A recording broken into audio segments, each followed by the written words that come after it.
You are listening to the Choose Your Struggle podcast, a member of the Shameless Podcast Network. This week on the Choose Your Struggle podcast, it's the inspirational speaker Chris Singleton. But first, Kid Mental, let's go. Things ain't always gonna go our way, but you can always win when you choose your struggle. And some battles will be yesterday, but today is for a new beginning. Choose your struggle, and don't worry about what they say, but you can always win when you choose your struggle. And you can bounce back just as Jay. Come on and listen to Choose Your Struggle. Choose your struggles. Choose your struggle. Choose your struggle. Hello and welcome to another episode of the Choose Your Struggle podcast. So great to be here with you all.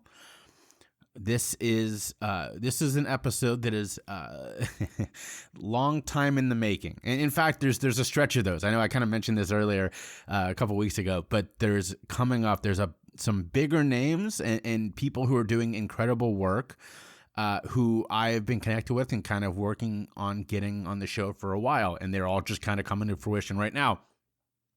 Actually, speaking of that, had a good couple of weeks, went from one booking to four between the start of June and my birthday, June 10th. So, my birthday, July 10th. So in a 5-week span, now 4 bookings, which is awesome that things are starting to open up again and I'm getting booked, which is my favorite thing in the world. So if you are part of something that is looking for speakers, or actually what's really interesting is that 2 of them are actually round tables that I'm the host, which is something I really enjoy doing. So please reach out about that. Would love to host your event.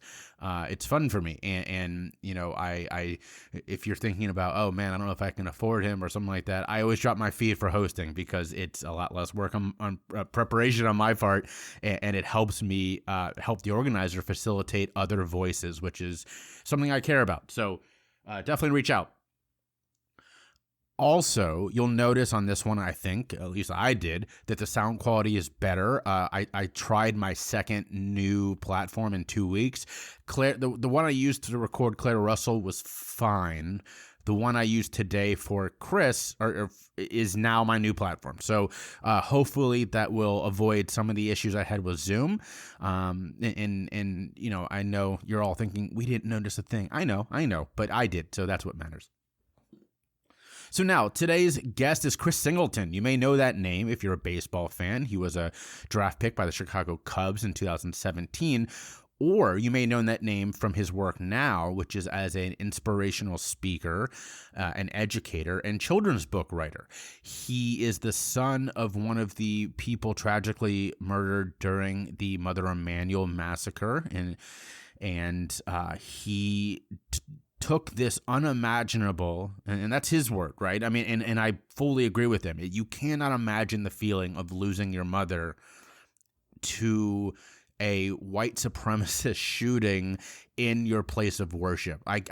You put all those words together, and I cannot imagine what that feels like. I can, you know, empathize, I guess, but you cannot imagine what that feels like.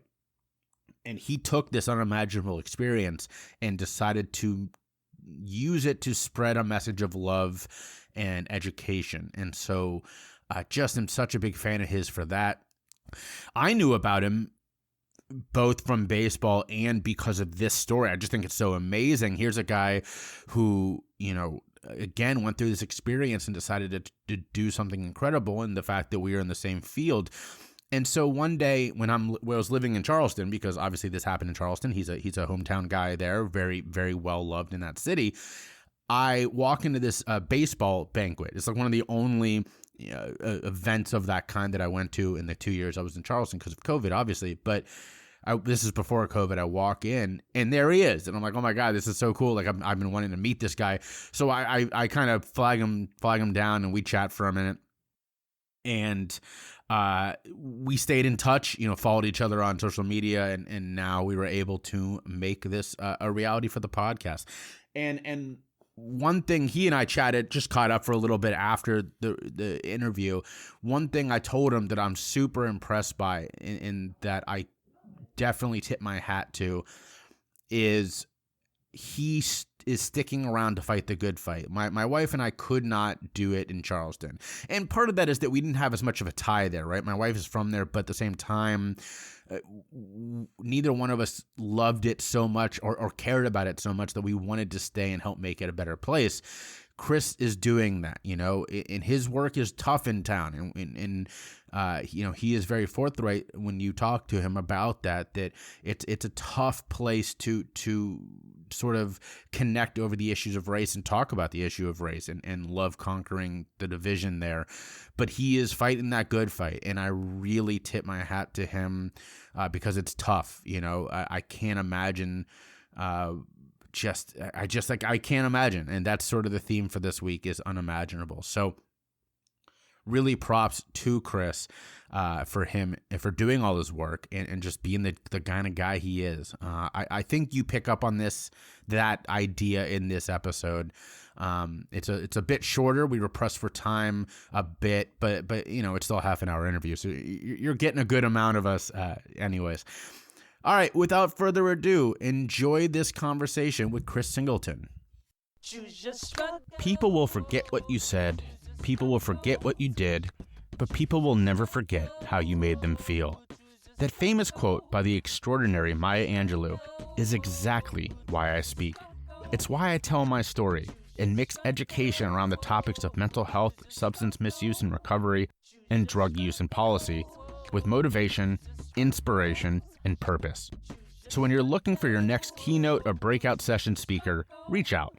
Find me at my website, jschiffman.com, and I promise you, your employees, your group members, the students at your school, everybody will come away having learned something.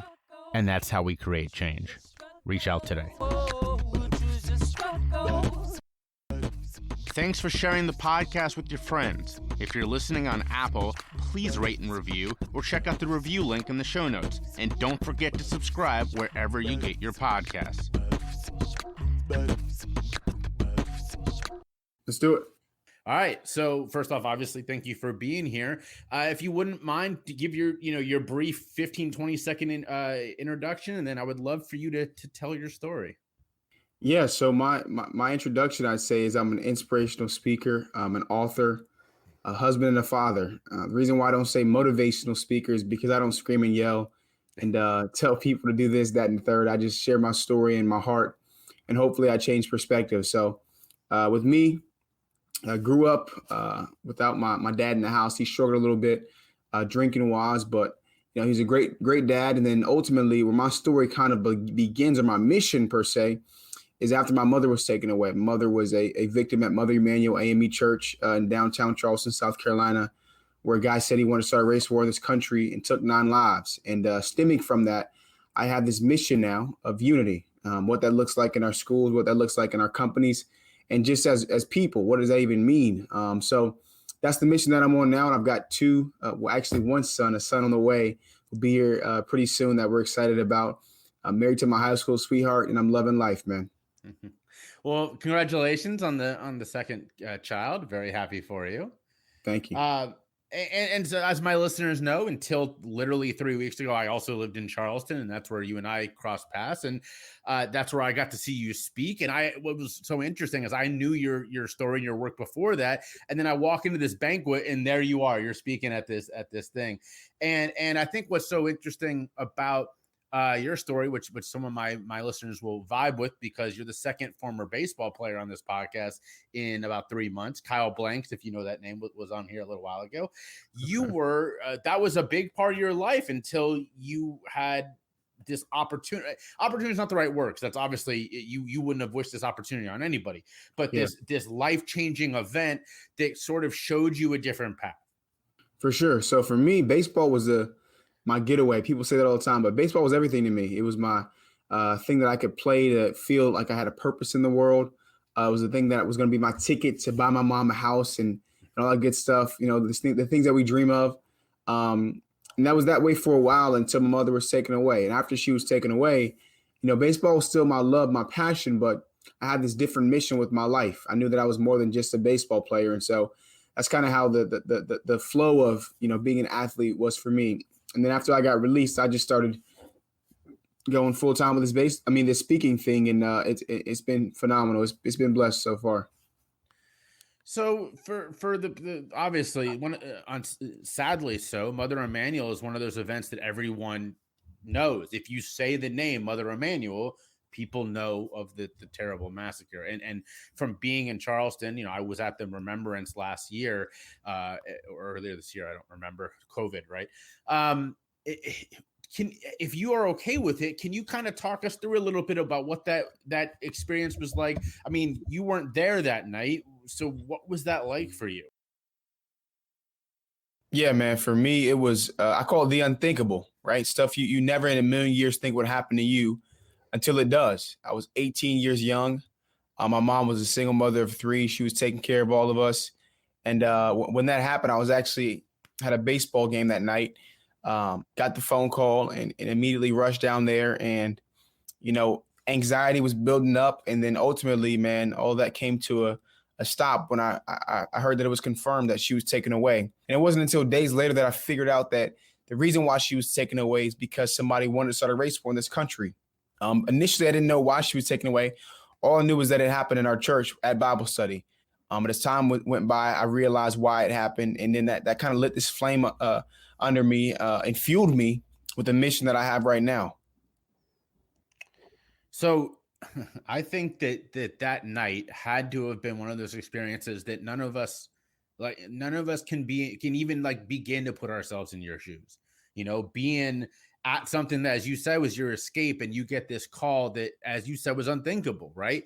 So, I mean, help us understand that night from your perspective, man. Like, where, like, mentally, emotionally, where were you? As you said you were anxious, but like, what was going through your mind when you're rushing down to your church? I mean, this is your safe space. Hearing these rumors, about what had taken place there. Yeah, what a lot of people don't understand is when something like this happens in the news or anywhere, something drastic like this happens, as a family member, they don't tell you anything. And so if you've got a cell phone like we all do, we're seeing tweets go out about this. We're seeing posts about that on social media. And I'm seeing stuff like multiple people shot, some killed in a church. And I'm thinking there's no way that that's the same thing that's happening right now. Right. Then I see the headlines, Charleston, South Carolina, 8 people deceased, 1 going to the hospital. And I still had not heard that my mother was safe or was alive or was dead yet. And so when I see stuff like that, man, you got to, the hope is dwindling when you see something like that. And so I'm sitting in a room where they're having all the families at, and I'm trying to figure out, hey, is my mom here or is she gone? And ultimately, man, that night ended with me hearing the worst news I've ever heard before, was that she was shot and killed. I'm like, I have shivers just thinking about being in your shoes, man. So like, when something like that happens, people don't know what to say, because what do you say, right? And there's nothing that we can say to make you feel better in that moment. So what was your healing? I'm assuming that path is ongoing, right? I don't think you're ever healed from something like that. But in the immediate aftermath, how did your healing process begin? Yeah, I think for me, it started, number one, I forgave my mother's killer, which is something that was out of this world. I can't describe it as anything else. And I realized the power of forgiveness, because we think about it as weakness, like I'm submitting to somebody, when in actuality, you have the upper hand, because now you don't have to constantly think about revenge or constantly think about getting back at this person or what they're doing with their lives or anything like that. And so that was one thing that helped me in my process. But number two, man, I realized this, like after my mother was killed, as tough as it was for me, it was sink or swim. To be completely honest, it was sink or swim, because, bill collectors didn't say, hey, because it's happened to your mother, like you don't have to pay your car note anymore, right? They didn't say, okay, Chris, well, we're not going to foreclose on your house because your mother is gone. That didn't happen. And so things were happening to me, and I realized, hey, as tough as this thing may be, I have to figure out, how do I keep pushing forward in my life? And that resilience, I just started studying resilience, people that have just overcome unimaginable things. And I realized that a lot of people that have just overcome so much stuff, they realize something about life. And it's that some things will happen to you, but it's all about your response to them that will shape the rest of your life. And when I kind of started having that viewpoint on that lens, for lack of better words, on my life, that's when things changed for me, and my grieving process began to be a little bit easier. So you were still playing at this time. So you had to go back. You had to, I don't want to say pretend, but you had to almost go on with this dream that you were following. How hard was it to step back on the baseball field after this happened? Man, to be honest, that was something that kept me sane during that time. Like I mentioned before, it was the only sense of normalcy I had. So for me, I was eager to get back on the baseball field because I was still in college at this time. I hadn't been drafted just yet, but I was playing in college, and it was like, man, this is the only time I get to, think about something other than what just happened to me. So baseball was critical in there. And you do get drafted by the Cubs, and you go play the minor leagues for a couple of years. And as you said, you got released. And I know for a lot of guys that can be very difficult. I mean, I was just listening to a podcast about this earlier, but for you, I'm sure it was difficult, but you sort of grabbed onto this and said, I have this other path. Yeah, for me, man. But I realized this early, that I was a person that plays baseball. I wasn't just a baseball player and that's it. I think far too often athletes categorize themselves as athletes, and they don't know anything else about themselves or about them. So when something happens, or they get injured, or they get released, it's like the end of the world, because, hey, that's all they were for 20, 30 years of their life, right? And so once I realized this mission that I had, I started speaking in the off season. I would do speaking engagements at youth groups, and I do speaking engagement for different smaller companies. All this stuff about resilience, about overcoming adversity, about unity. And then I started to really realize, man, I can make a difference outside of my sport. And so by the time I got released, man, I was, obviously I wanted to play in the big leagues for a long time, provide for my family that way, but it didn't happen. So what happened for me was I said, okay, now it's just time to shift. It's time to shift lanes and continue to work on my purpose.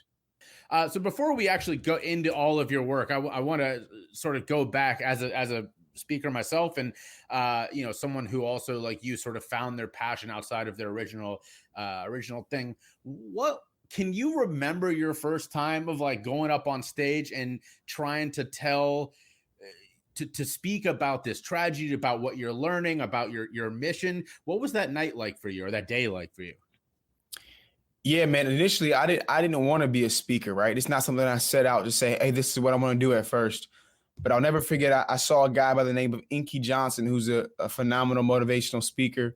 And I remember listening to him after I went through my trials and tribulations. And I'm like, man, if I can make somebody feel half the way he just made me feel, I'm like, I got to do that with my life. And so I would always get asked to do short, speeches after I get an award somewhere. And I remember there's this one event out in Orlando. And they said, Chris, you're getting the Hero Among Us award, and we'd love for you to say a 5-minute speech. And I was like, 5-minute speech, man, that's a long time for me to be talking. Everybody looking at me, right? And I remember going down there, and I shared. I was super nervous about it. It was like 1,000 people in the audience, right? But the cool thing was the lights were super bright on me, and so I couldn't see anybody. And so I ended up sharing. And after I finished up, one of the ladies that was there, she was an NFL player's mom. And she said, Chris, I know you think you got this baseball thing down, and I hope you do, but you got to keep doing what you did tonight. And that's kind of how it started. And it's just progressed from there. That's a fantastic story, man. And I also remember my first time. It wasn't even 5 minutes. It was giving an introduction of someone. It was about 3 minutes. And I was like, oh, this is going to be so hard. And now here I am, like, 5 years later going, oh, man, I don't even know if I could do just 3 minutes. Right. Right. That's nothing. Yeah, that's the hard one. So before we get into all of your work, though, because it is amazing, let's pause real quick and shout out where people can find you online and follow you and all the good stuff. Yeah, man. ChrisSingleton.com. All of my booking goes through there. My team will get on that ASAP if somebody wants to bring me in to the organization. And then social medias is C_Singleton_2. Most of them are verified, but just, C_Singleton_2. Y'all know I love to read, and almost every episode of this podcast includes a recommendation to check out an awesome book. From Adi Jaffe's Abstinence Myth to Johann Hari's Chasing the Scream, I'm constantly looking for new books to learn from and enjoy. That's why I'm super excited to partner with Bookshop. Bookshop is a wonderful website that helps you find all your favorite books and support your local neighborhood bookstore in the process. I've bought everything from textbooks to Star Wars novels on Bookshop, and I've supported my local store with each transaction. Best of all, my Bookshop link will allow you to see all the books I've mentioned on the show right in one spot. So check out Bookshop today using the link in my show notes, or go to bookshop.org/shop/CYS, and you'll find all the awesome books you want and support the podcast in the process. Check it out today.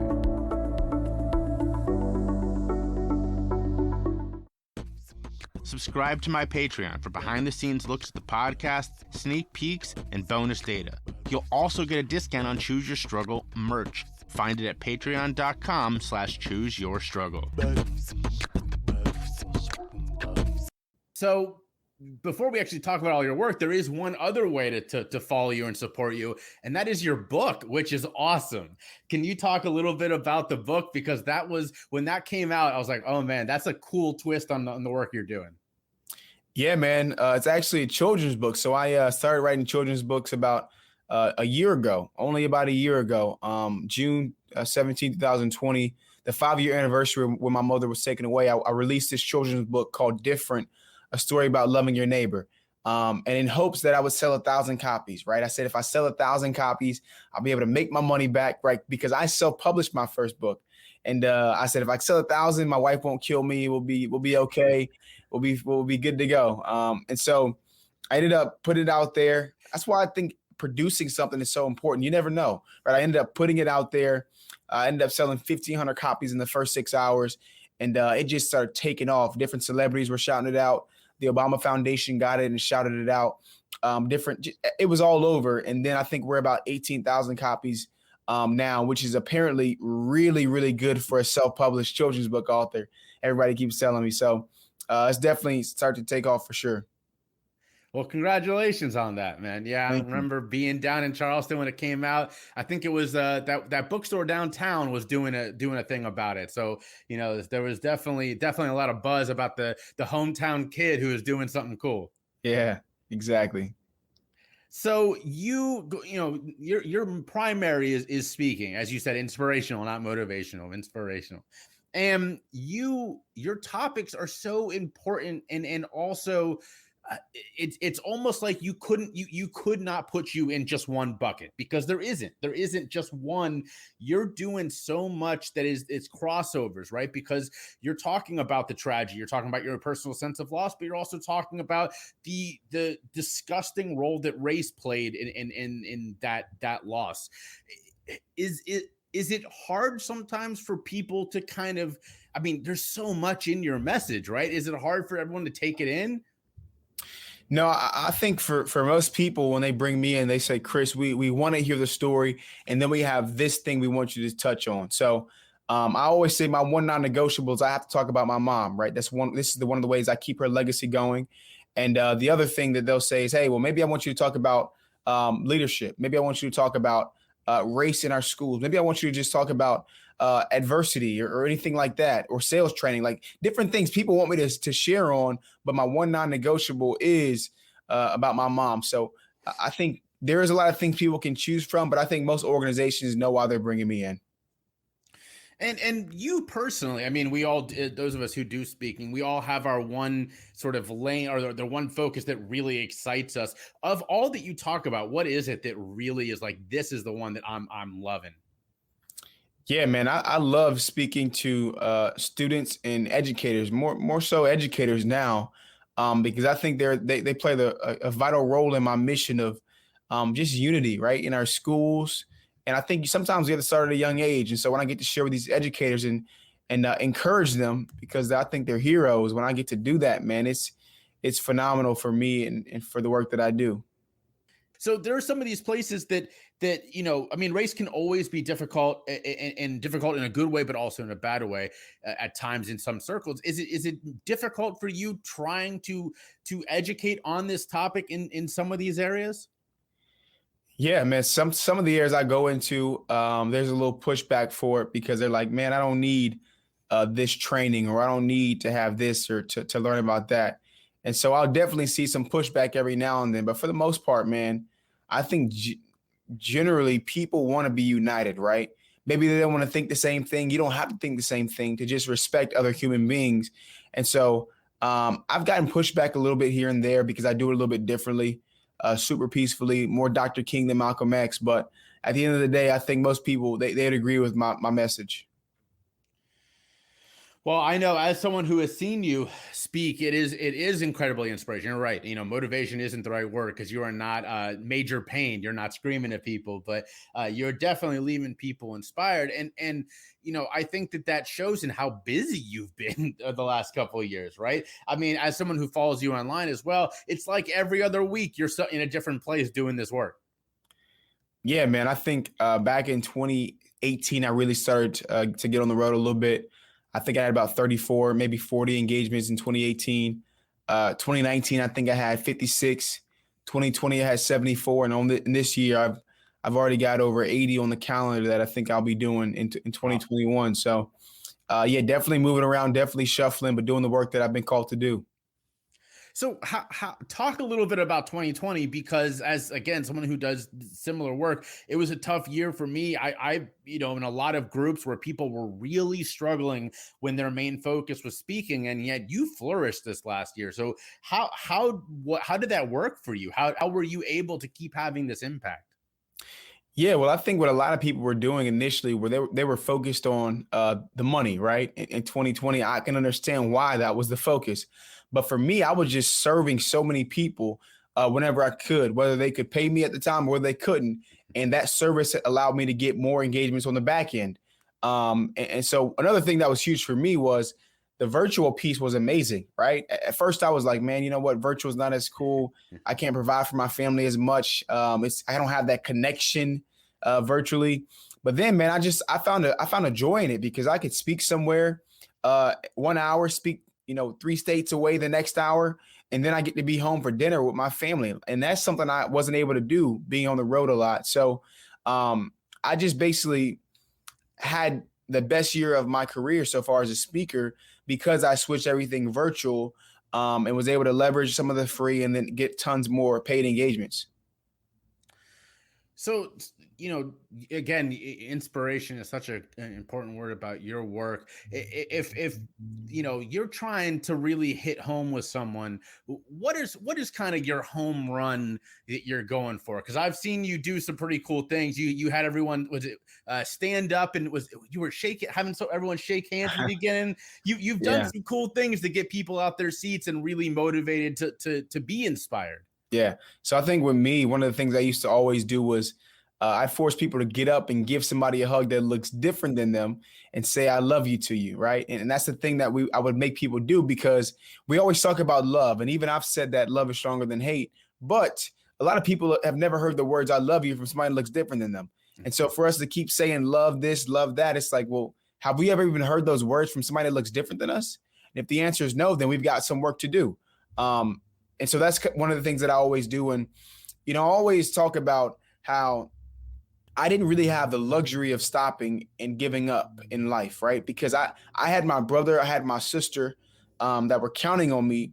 And so as a young man who was trying to figure things out, I really had to buckle down and say, you know what, this happened to me and it is unfortunate, but I still have control over all the things that can happen in the future. And that mindset has allowed me to be successful thus far. Yeah, that's such a cool idea that thinking back to being in a big room, which is, wow, it seems so long ago. The idea that the speaker would have us all stand up and truly have a moment with everybody else is a very beautiful idea. And from the speech that I saw that recorded that moment, it looked very beautiful. What you had everyone do. So going forward, what is next for you? What is you did the kids book. What else is coming down that line for you? Yeah, I've got a couple publishing companies that want me to write my next adult book with them. So that's definitely in the works. I've got another children's book coming next year. I love children's books so much. I'll probably write one once a year for the rest of my life. That's how much I love it. So we've got that coming up. I'm also I've been super blessed with being able to speak to a bunch of companies recently, right? And for the first time in a long time, I've been able to consistently do 5-figure engagements for companies, right? Where I'm charging them $10,000, $12,000, $15,000. And so I want to be able to continue to do those types of things and really sustain that leadership position that I have when coming to different organizations and just stewarding the blessings that I've been given, man. And so I never thought I'd be able to do what I'm doing now. And now I just want to keep doing it. So that's where I'm at. And hopefully I'll keep doing that in the future. That's awesome, man. Yeah, I think that, there was definitely in the last year, it was separating the people, kind of as you said, that were doing this work for the wrong reasons from the ones that were doing it for the right. And when I saw, everything disappear in early 2020, that this podcast came directly out of that. Because I said, what can I still do to reach people to have this impact? And here I am a year and a half later, and it's taken off. And I'm very, I know how lucky I am for that. And it sounds like you kind of have the same mindset. No doubt, for sure. Yeah. So really hard hitting question here, but what does your son think about the kids' book? Yeah, he's only 3, man. He's in that stage where he's flipping the pages. He just wants to see the colors and the pictures. So he's not really too dialed into the content, right? And Daddy, I didn't do the illustrations, right? I've got an illustrator that did all that. So he's more impressed with what they did than the words that I wrote. But it's always fun, and I like to read to him a lot right before bed. And that's kind of our bonding time. Even though I'm on the road a lot, bedtime that's one of my daddy duties that I'll never let go of. Can he understand that you wrote the words, that this is your book? He does say daddy's book, right? He will say daddy's book. So he understands that part of it for sure. That's got to be pretty rewarding. Oh, definitely. It is. And I think even more so for kids that look like me, that have never seen a young Black author, right? And they're like, man, did you really wrote this? And I think that's super rewarding for me to say, hey, this is something you guys can do. I know we play basketball, baseball, football, but man, check this out. We can write books. And showing them other things are possible is definitely encouraging for me. That's such an important point, because my brother had my family's first, kid last year. And my wife and I, it was very important to us that we support an author of color when we bought the kids' books, because we knew that everybody else would be buying the traditional, white authors. And I'll tell you what, it was hard. The selection was very small, and it was one of the things that you probably just assume, but then when you actually sit down and look at it, you're like, wow, if I wanted just a white author, there's pages on Amazon, and there's like a couple here, written by a Black author. No doubt. Yeah, that's something I think we've started to work on a lot, but we're definitely not there yet. We got to keep trucking and keep putting stuff out there, man. I'm so big on that. You never know what people will enjoy. More times than not, man, it's really good stuff. You just got to let go of it and stop being scared and get it out to the world. And I really kind of taken that leap, and it's been good to me. Well, I definitely applaud you for that. And I know our time is tight. So before we go into the final questions, one more time, give everybody a heads up where they can follow you online and all that kind of stuff. Yeah, I'm on Facebook, LinkedIn, Twitter, Instagram, TikTok, the whole 9 yards. It's Singleton _2 for most of my profiles. And ChrisSingleton.com is where people can check me out on my website. And again, as someone who does follow you, especially on LinkedIn, it's good stuff. So I definitely recommend it to everybody. So I finish with the same 2 questions every time. The first of which is not just during COVID, but all the time. What self-care habits work for Chris? Yeah, I think we called it mindful meditation when I started playing baseball. It was the first time I ever did that. And we had a mental skills coach or a mental wellness coach for the Chicago Cubs in the minor leagues. And I'll never forget when I started doing that, it was life-changing for me. So I have quiet time in the morning in the shower where it's like, hey, this is my time where I can just control breathing, just sitting there, trying to have a clear mind and not beating myself up for having thoughts, because we have so many without even recognizing it. But just getting back to my breaths. So that's one thing I'll do. Also, I'm a super outgoing person, right? I'm not an introvert by any means, but I like going places by myself. I'll go eat somewhere by myself, no question. I can go to the movies, watch a movie by myself. Like, I just developed that after being on the road playing baseball and being in all these random cities with people I don't really know too well. And I could just keep myself company. And so doing things like that, man, has been great for me as well. And I'm sure during COVID, that's been especially crucial. Oh, for sure. Especially in COVID where you can't have that interaction like you always have. You got to be able to keep yourself company. I've done that with podcasts, with audio books that I love to listen to now. So yeah, those are some of the things that I love to do to keep me even keel. Well, I love it. And one more question. We've now spent the last half an hour learning about why you're incredible and why we should all be following you. But who are some people that inspire you? What are you listening to, reading, watching, whatever the case is? Yeah, one guy off the top of my head, David Goggins, his book "You Can't Hurt Me" is phenomenal. If you haven't heard it or if you haven't read it, I definitely read it, but also listen to the audiobook, which is what I'm listening to now, because he also implemented like a little podcast inside the book, which is really, really cool. So David Goggins, that one, John Gordon, who's an author of The Energy Bus, of The Coffee Bean, and many others, is a phenomenal person that I like to, listen to his content and things of that nature. Inky Johnson, like I said before, the reason why I started speaking was because of Inky. He's now become one of my mentors who I'm extremely grateful for in my life. I listen to a lot of his stuff. And then I'm a man of faith, so I try to lock in and read my Bible every now and then when I can and make that a priority and talk to my creator. So those are some of the things that I kind of do to keep me grounded and keep me on the right path. Well, Chris, I really appreciate you taking the time, and I know my listeners are going to love this too. Thank you so much. Appreciate it, man. Thank you. I am so excited to tell you about my new CBD sponsor, Roadrunner. Y'all know I loved my old CBD sponsor, and I switched for one main reason. This stuff works. I've been a runner my whole life, but unfortunately, I'm also super easily injured. One of my high school friends used to call me Mr. Glass. And back in 2015, when I ran my first half marathon, I got hurt, like really hurt. And since then, I haven't been able to run more than 3 or 4 miles without serious pain.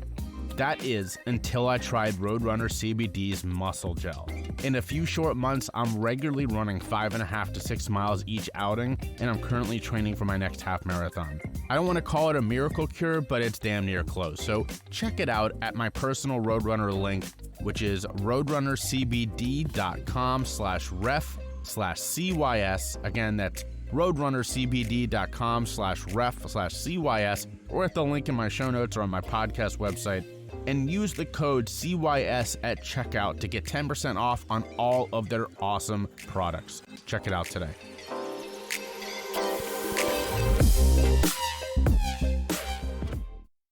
Find me on social media. Check the link in the show notes or search for me, Jay Schiffman, on YouTube and LinkedIn, and Choose Your Struggle on Facebook, Instagram, and Twitter. All right, we've come to the end of another episode of the Choose Your Struggle podcast. Thank you so much for tuning in. I hope you enjoyed that conversation with Chris Singleton. He's a really cool guy doing some very important and interesting work, and I appreciate that he took the time. He's a person that we originally touched base with probably a year and a half ago in person, more than that now, before COVID. And sort of stayed in touch, and it was great to circle back around and get him on the podcast. So I hope you enjoyed the conversation. I hope you enjoyed all that he is doing. Check out his book. It's fantastic. We're going to use one of the newer card packs today, the Mindful Reminders, 52 Powerful Practices for Teens and Adults. Hear me shuffling the cards. And I just threw them all over the room. Yep, that just happened. All right, well, the closest one to me. Look at anything around you right now. What are all the possible benefactors, human or circumstantial, bringing it into being? Ooh, that's fun. Well, let's do that real quick. So I'm obviously talking into this microphone and the microphone shield. So, I guess the possible benefactors are the people who made this, who literally crafted it, every person along the way, the raw materials that went into it, the people who harvested or accumulated that, those raw materials themselves. And then on the other side, the people who shipped it to me and got it here through the delivery method. So that's a cool idea. Think about that. The card itself is called Infinite Gestation. So that's really interesting. And that's something that we don't do a lot of, if you think about the clothes you're wearing, it's like how many different things had to go right for those clothes to first be made at all and then get to you. So really cool card. Thank you for that. And try to do that at some point this week. That's a great tip. All right, your good egg for today, in honor of Chris, as we talked about, one of the things that he likes to do when he speaks is to have people have a real interactive moment with others. And what that means for him in the past before COVID was making everybody get up and hug someone who didn't look like them.